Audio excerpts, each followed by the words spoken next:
Hi everyone, in this video we're going to talk about parent functions and domain and range. So I have a couple of parent functions that we need to be able to recognize in their equation. The first parent function is the linear function. This equation is f of x equals x, and we get the straight line. Then we have our quadratic function. Its parent equation is f of x equals x squared. That's where we get this parabola shape, which looks like a U. We have the cubic function, f of x equals x to the third power, gives us this graph. Anything added or multiplied or subtracted to it would be what causes a transformation, which we will talk about at a later time. Okay, so we have our absolute value function, which is just the absolute value of x. It gives us that V shape. We have this square root function, f of x equals the square root of x. That is this eyebrow looking shape. A rational function, f of x equals 1 over x. There are other rational functions that we're going to talk about at a later date. Then we have our exponential function, which is 2 to the x. This 2 can be any number as long as it's a positive number and not equal to 1. So it can be 1/2, 0.25, it could be 3, 4, as long as it's not 1. We have the logarithmic function, f of x equals log of x. Again, those are more that we'll talk about later. We have our greatest integer function, and that's something we're going to see with piecewise function. Then we have some trig functions that we will also see later on. We have our sine function, our cosine function, and our tangent function. That will be in the second semester. So we're going to start by talking about increasing and decreasing functions. So increasing is when we are going uphill, decreasing we're going downhill, constant we're staying the same. So when we do this, we are only using the x values and we start from the left to the right. So if I am starting here at the left and I am going up, that means that I am increasing. So this graph starts increasing at negative infinity, and it increases all the way until we get to this point, which is -3. Then at that point right there, I end up going downhill until I get to that point. That would be decreasing because it's going down. So this decreasing part starts at -3. So let me fix my pen. And it stops right here at +1. Then the next piece that we have right here goes back uphill, which means it's increasing again. So since we have another increasing function, we're going to leave a little space and we're going to write that. So it starts at 1 and then it's going to stop at 4. So 1 to 4.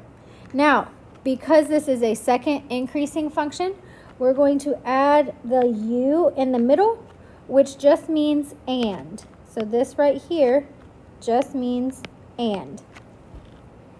Last but not least, we have this little piece right here. And that function is going to be straight for the remainder of it, which means it is a constant function.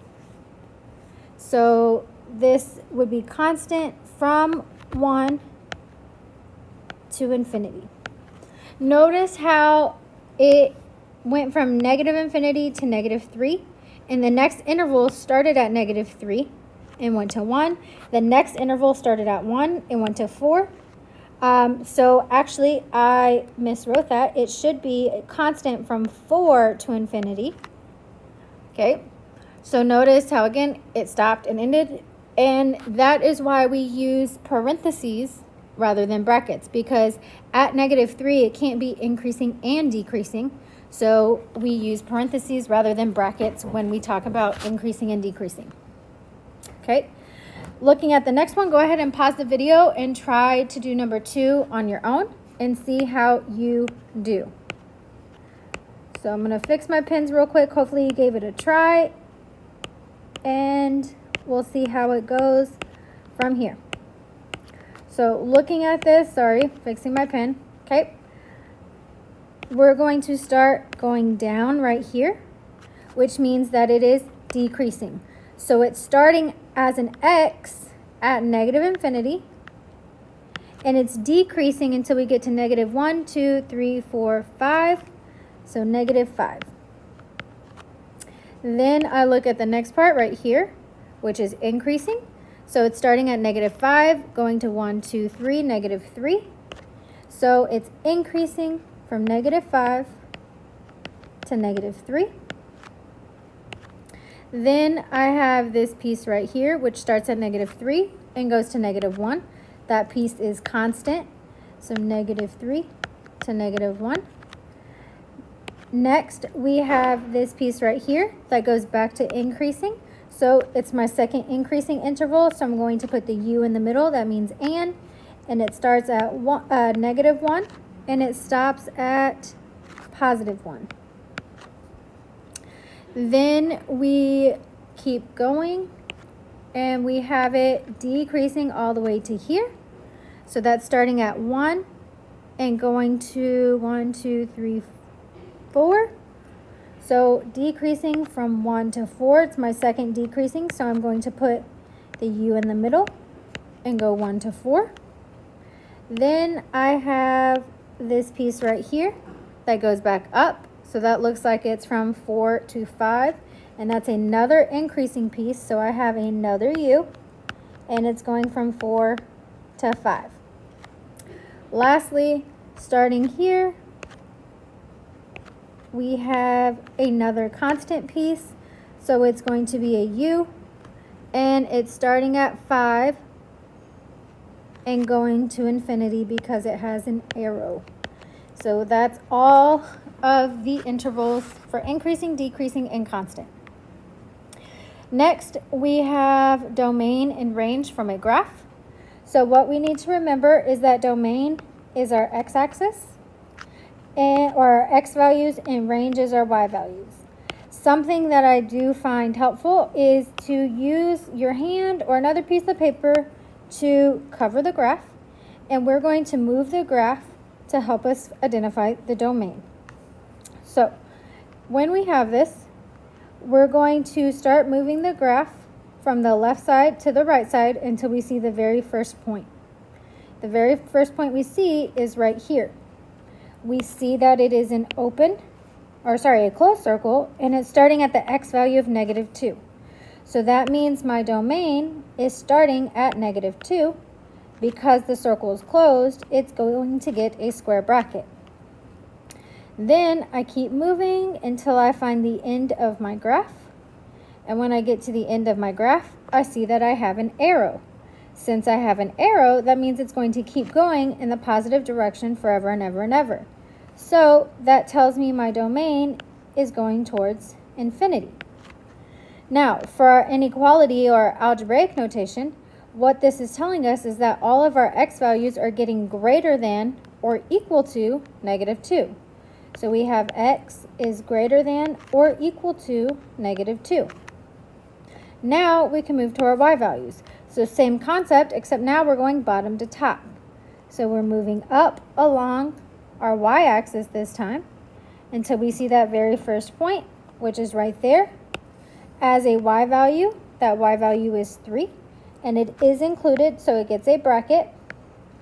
We keep moving our paper up, and we see that we have an arrow. Since we have an arrow, that means that it's going to keep going towards positive infinity, and so that would be our range. Infinities always get a parentheses.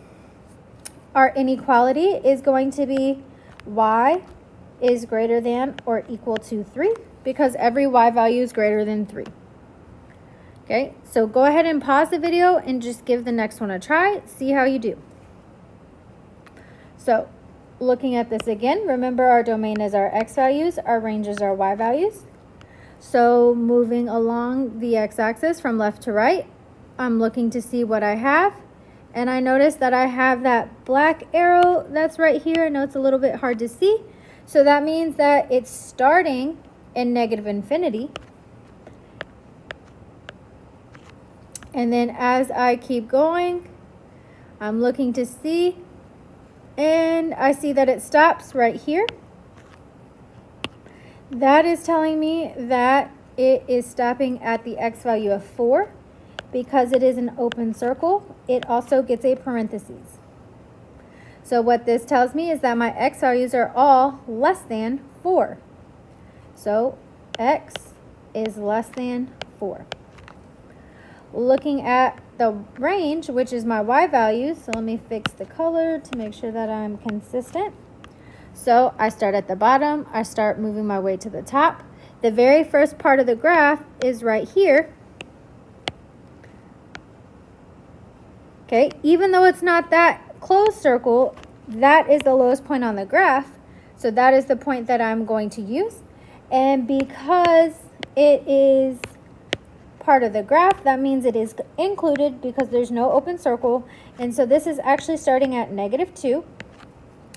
And then we keep going up, up, up. And then we see that our graph starts approaching that red dotted line, which is an asymptote. So that tells me that it's going to get really close to 3, but it's never going to touch 3, so we're going to use parentheses. So the inequality for this one means I'm going to start at -2, I'm going to have y in the middle, and it's going to go to 3.